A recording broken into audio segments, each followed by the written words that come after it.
Assalamualaikum warahmatullahi wabarakatuh. Perkenalkan, nama saya Dina Herdiana Kusuma, saya dari kelas 12 IPS 2. Di sini, saya akan menyampaikan materi mengenai permainan bola kecil, yaitu bulu tangkis.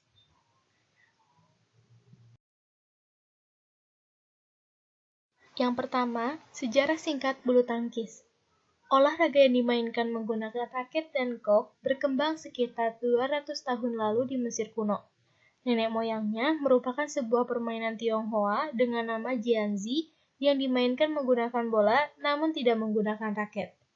Tujuan dari permainannya adalah untuk mempertahankan bola supaya tidak menyentuh tanah selama mungkin menggunakan kaki. Pada zaman pertengahan di Inggris, permainan ini dilakukan oleh anak-anak yang diketahui dengan sebutan battledores atau shuttlecocks. Saat bermain battledores, alat pemukul yang digunakan terbuat dari dayung atau tongkat. Pada tahun 1854, olahraga ini cukup dikenal di jalan-jalan London. Saat majalah Punch mempublikasikan kartun untuk olahraga ini. Kemudian, warga Inggris membawa permainan ini sampai ke negeri Jepang, Tiongkok, dan Siam.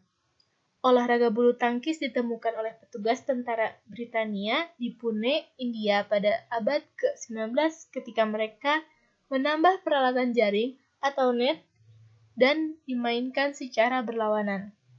Oleh karena itu, kota Pune sebelumnya dikenal dengan nama Puna. Ketika itu, permainan ini mempunyai sebutan lain yaitu Puna. Pada tahun 1850-an, para pasukan membawa permainan kembali ke negara Inggris. Pada tahun 1877, ialah pertama kalinya rancangan peraturan ditulis oleh klub badminton Bath. Pada tahun 1893, dibentuk Asosiasi Bulu Tangkis di Inggris. Kejuaraan All England ialah perlombaan internasional pertama kali yang diadakan pada tahun 1899.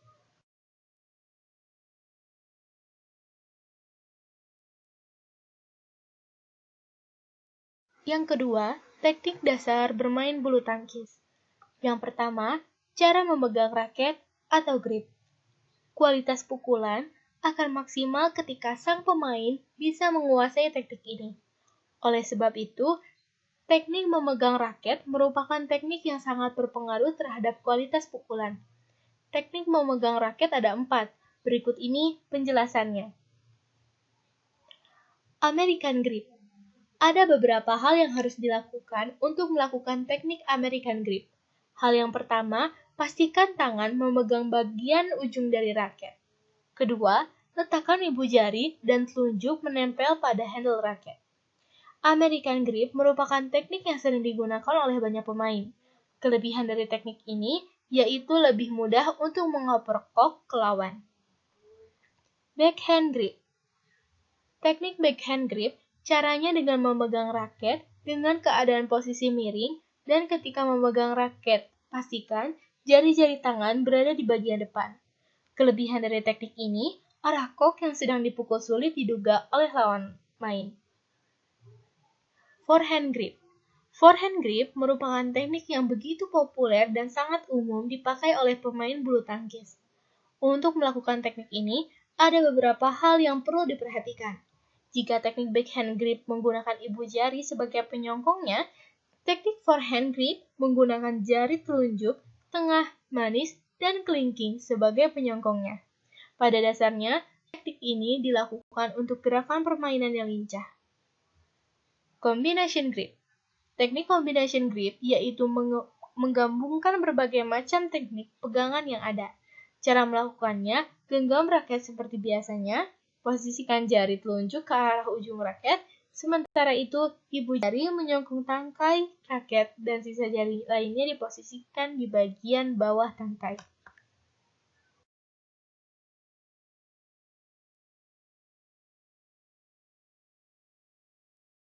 Kedua, sikap atau posisi tubuh, stance. Keseimbangan dalam olahraga menjadi unsur yang sangat penting. Sikap dan posisi tubuhlah yang nantinya akan menjaga keseimbangan ketika bermain. Sikap yang benar dapat memudahkan gerakan dan kelihayan tubuhmu dalam bermain bulu tangkis. Ada 3 sikap ketika bermain badminton. Posisi ketika menyerang, posisi ketika bertahan, dan posisi ketika melawan atau netting. Pertama, posisi menyerang, attacking stance. Untuk melakukan posisi menyerang, pertama, gerakan tubuhmu pada garis lapang atau area serang dan mulai lebarkan kuda-kuda kakimu. Dan setelah itu, mulai angkat kedua lenganmu untuk menyiapkan kekuatan pada daya pukulan. Kedua, posisi bertahan, defensive stance. Untuk menerapkan posisi defensif, Anda harus mengarahkan tubuh Anda menghadap pada net dan raket ditempatkan di depan pinggang atau perut. Ketiga, posisi melawan atau membalikkan netting, net stance. Net stance biasanya dilakukan saat lawan tampaknya ingin melakukan netting. Dalam mengantisipasi netting, kamu harus dekat dengan net. Setelah itu, raket harus ditempatkan di depan tubuh, sementara tubuh dimajukan sedikit hingga sangat siap untuk membuat lompatan ke depan.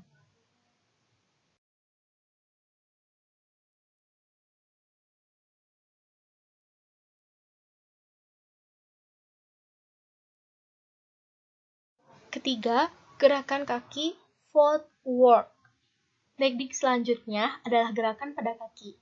Tidak hanya tangan saja yang berpengaruh pada kelincahan, gerakan kaki juga perlu.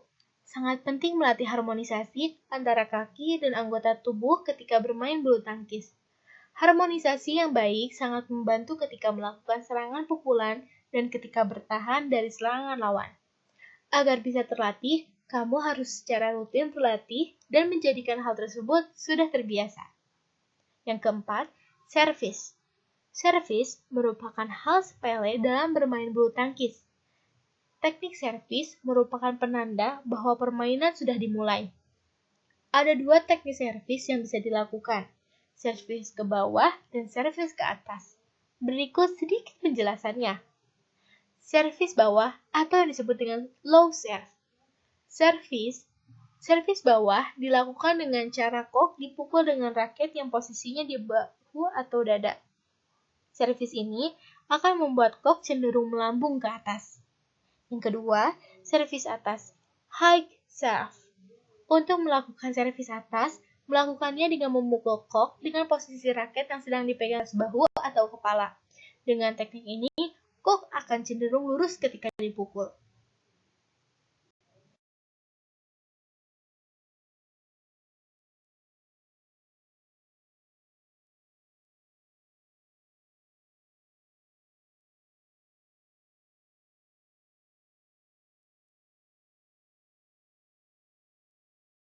Yang kelima, teknik mengembalikan servis.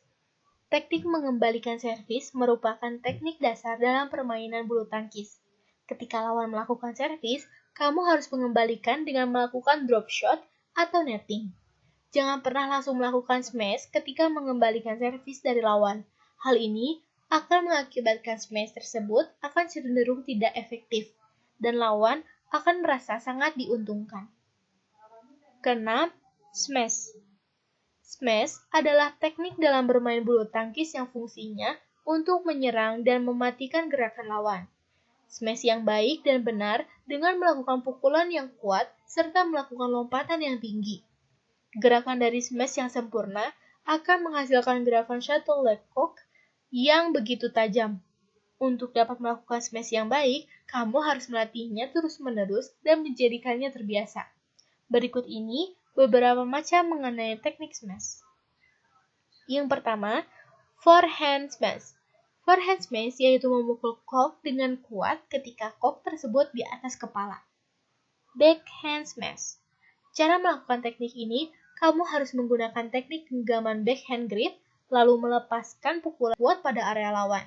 Teknik ini jarang sekali digunakan oleh pemain bulu tangkis profesional sekalipun, dikarenakan cukup sulit untuk melakukannya.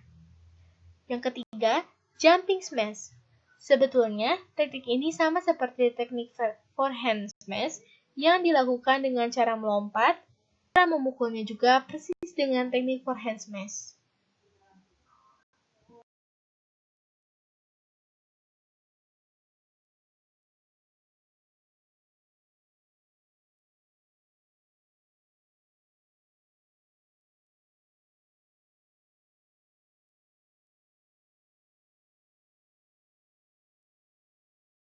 Yang ketujuh, drop shot. Drop shot adalah salah satu teknik untuk mengembalikan servis dari lawan. Teknik ini mirip dengan teknik smash, yaitu untuk mematikan gerakan lawannya. Namun ada yang berbeda. Drop shot dilakukan dengan tidak terlalu kuat, namun sedikit dengan adanya dorongan kepada kok. Teknik ini bertujuan agar kok jatuh tidak jauh dari net. Berikut ini beberapa faktor yang saling berkaitan satu sama lain dan berpengaruh terhadap berhasil atau tidaknya pukulan drop shot tersebut. Faktor-faktor yang mempengaruhi pukulan drop shot, yang pertama ada posisi tubuh, yang kedua ada pegangan raket, yang ketiga pergerakan kaki, yang keempat perpindahan berat badan yang bergerak secara harmonis. Yang kedelapan ada clear atau lob. Drop shot dapat dilakukan yaitu dengan cara memukul kok sampai ke arah tengah atau ke arah dengan cara cepat maupun standar. Teknik ini tujuannya agar lawan bergerak ke depan areanya sehingga kamu bisa menyerang area tengah atau area belakang lawan. Yang kesembilan, netting. Teknik netting tergolong teknik yang cukup sulit ketika dilakukan. Bisa juga akan gagal meski main bulu tangkis profesional sekalipun. Netting sangat membutuhkan kecermatan dan intuisi yang sangat bagus dan tepat. Teknik ini melakukannya dengan cara kok dipukul dengan tujuan kok tersebut jatuh dekat dengan net. Tujuan dari netting agar lawan tidak bisa mengembalikan servis atau pukulan balasan. Yang ke-10, overhead. Teknik overhead, cara melakukannya yaitu ketika posisi kok jatuh di belakang posisi tubuh ketika berdiri. Pukulan kok seperti melempar dengan memegang raket ketika forehand. Namun, untuk melakukan teknik ini dibutuhkan tenaga yang kuat dan maksimal. Agar mudah melakukan teknik overhead, latihlah fisikmu agar stamina tetap terjaga. Yang ke-11, drive. Teknik dasar bulu tangkis terakhir yaitu drive. Ketika ini bisa dilakukan dengan cara memukul kok dengan cepat namun mendatar. Teknik ini biasanya dilakukan oleh pengganda. Tujuan dari teknik ini adalah agar lawan berada pada posisi bertahan dan tidak bisa mengangkat raketnya. Yang selanjutnya, peraturan permainan bulu tangkis. Dikutip dari buku Mahir Bulu Tangkis, karya Hermawan Aksan, lapangan bulu tangkis harus berbentuk persegi panjang dengan panjang 13,4 meter dan lebar 6,1 meter untuk permainan ganda dan 5,18 meter untuk tunggal. Lapangan tersebut harus dibagi dua dengan batas sebuah net. Terdapat juga wilayah servis yang ditandai dengan garis melintang 1,98 meter dari net. Untuk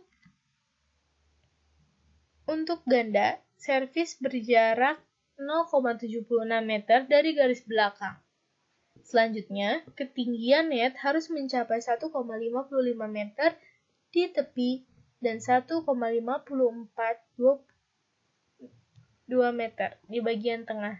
Sering net harus berwarna gelap, kecuali di bibir jaring harus berwarna putih. Peraturan bulu tangkis lengkap. Untuk bermain bulu tangkis, peserta harus dilengkapi dengan raket dan kok. Untuk raket, tidak ada aturan yang pasti, hanya saja nyaman dipakai oleh peserta. Kemudian, untuk kok, peraturan bulu tangkis diterapkan oleh Badan Federasi Bulu Tangkis Dunia atau BWF. Adapun karakteristiknya harus memiliki 16 buah bulu dengan panjang 62-70 mm. Kemudian, kok juga harus memiliki diameter 58-68 mm. Pangkal kok berbentuk setengah bola dengan diameter 25-28 mm. Dan terakhir, berat kok seluruhnya harus 4,47 gram dan 5,50 gram. Peraturan servis bulu tangkis tunggal. Permainan dimulai dari posisi genap atau 0, dan setiap servisnya dilakukan dari lapang sebelah kanan dengan penerima servis di kanan juga. Jika poin ganjil, servis dilakukan dari kiri dan penerima servis juga harus berada di sisi kiri. Peraturan servis bulu tangkis ganda. Servis pertama dilakukan dari sebelah kanan ke arah lawan. Pemain yang memegang servis hanya yang berada di sebelah kiri, apabila servis dari kanan. Apabila servis mengenai net, atau tidak melewati kotak depan, poin akan diberikan ke lawan. Pola penyerangan dalam bulu tangkis. Penyerangan yang baik adalah menggunakan tenaga sekecil mungkin untuk mendapatkan poin atau mengalahkan lawan. Oleh karena itu, diperlukan analisis taktik dan strategi dalam bermain agar dapat merealisasikan penyerangan. Taktik dan strategi penyerangannya dalam permainan bulu tangkis yang digunakan antara lain dengan menerapkan pola front and back, slide by slide, dan pola roller, sedangkan teknik yang dapat digunakan dalam penyerangan adalah pukulan servis, pukulan drive, pukulan drop shot, pukulan netting, pukulan smash, dan pukulan lob.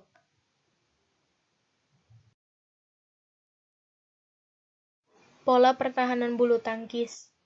Pola pertahanan adalah salah satu pola permainan bulu tangkis yang harus dimiliki oleh seorang pemain dalam mempertahankan daerah lapangannya. Ia dapat mengembalikan shuttlecock yang telah dipukul lawan jauh melewati net, dan lawan pun tidak bisa mengembalikannya. Strategi yang baik dapat membimbing ia dalam mempertahankan daerah kekuasaannya. Pada kali ini, saya akan membahas pola pertahanan untuk permainan ganda terlebih dahulu. Pola pertahanan permainan ganda. Dalam permainan ganda, memiliki 3 pola pertahanan yang harus mereka ketahui. 3 pola tersebut adalah sistem depan belakang, front and back, sistem bergantian, circulate, sistem berdampingan, side by side. Mari kita bahas satu persatu dalam pola pertahanan permainan ganda.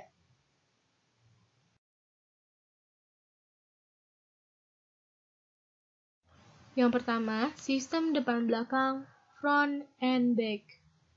Sistem depan belakang adalah salah satu sistem yang digunakan oleh pemain ganda, di mana posisi pemain yang satu di depan dan yang satunya lagi di belakang. Pemain depan bertugas untuk melakukan servis dan juga ia mengembalikan shuttlecock dari lawan yang menyerang bagian dekat net. Untuk pemain yang berada di belakang, ia bertugas untuk melindungi daerah lapang bagian belakang. Ia menguasai seluruh area bagian belakang, dan juga bertanggung jawab apabila ada bola shuttlecock yang masuk ke area belakang. Sistem depan belakang biasanya digunakan oleh pemain ganda yang di antara mereka ada yang lebih kuat dan lemah.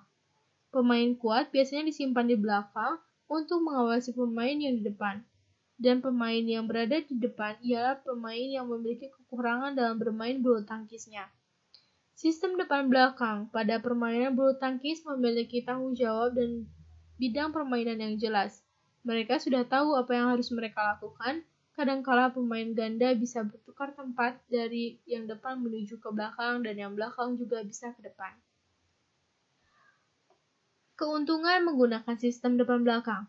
Ada beberapa keuntungan yang bisa didapatkan oleh pemain ganda dalam menggunakan sistem depan belakang. Salah satu keuntungan yang bisa didapat oleh pemain adalah sistem ini dikhususkan untuk menyerang. Sistem front and back juga bisa menyembunyikan kawan yang memiliki permainan lemah. Jadi, apabila kalian bermain dalam permainan ganda, lalu ada teman kalian yang masih lemah dalam permainan, maka sistem ini sangat cocok untuk kondisi tersebut. Ada pula kelemahan menggunakan sistem depan belakang. Setiap sistem atau pola yang digunakan oleh seseorang pasti ada kelemahan yang dimiliki. Begitupun dengan sistem depan belakang. Sistem ini memiliki kelemahan. Salah satu kelemahannya adalah lawan bisa menyerang terus-menerus pemain belakang, lewat ke kiri dan ke kanan. Sedangkan pemain belakang belum tentu bisa melindungi daerah kiri dan kanan secara terus-menerus. Apalagi saat lawan dengan sengaja menyerang pemain belakang dengan pukulan smash cepat dan keras. Sistem bergantian, circulate. Untuk sistem bergantian adalah salah satu sistem yang menggabungkan antara side by side dengan front and back. Sistem ini muncul untuk menutupi kelemahan dari sistem yang lain seperti front and back dan side by side. Sistem pendampingan bisa kita gunakan untuk bertahan dari serangan lawan yang begitu kuat, dan untuk sistem depan belakang bisa kita gunakan untuk menyerang lawan. Cara bergantiannya bisa melihat kondisi di lapangan. Saat kondisi membutuhkan posisi bertahan, maka gunakan sistem side by side. Apabila posisi sebelumnya depan belakang, maka pemain yang berada di depan ke samping kanan dan pemain belakang ke samping kanan. Ketika lawan sedang menyerang, maka posisi berubah kembali menjadi depan dan belakang. Selanjutnya, sistem berdampingan. Lapangan bulu tangkis sebagaimana telah kita ketahui bahwa lapangan setiap pemain ganda memiliki dua bagian, dan memang biasanya sudah dibuatkan garis berwarna putih. Nah, sistem berdampingan atau side by side adalah sistem yang mengambil sebelah lapangan di kiri dan kanan. Setiap pemain memiliki tugas masing-masing dan bertanggung jawab masing-masing untuk memperhatikan daerah lapangan tersebut. Lawan biasanya melihat dari dua pemain tersebut mana di antara mereka yang memiliki kekurangan. Apabila ada pemain yang lebih lemah, biasanya mereka menyerang pemain tersebut secara bertubi-tubi.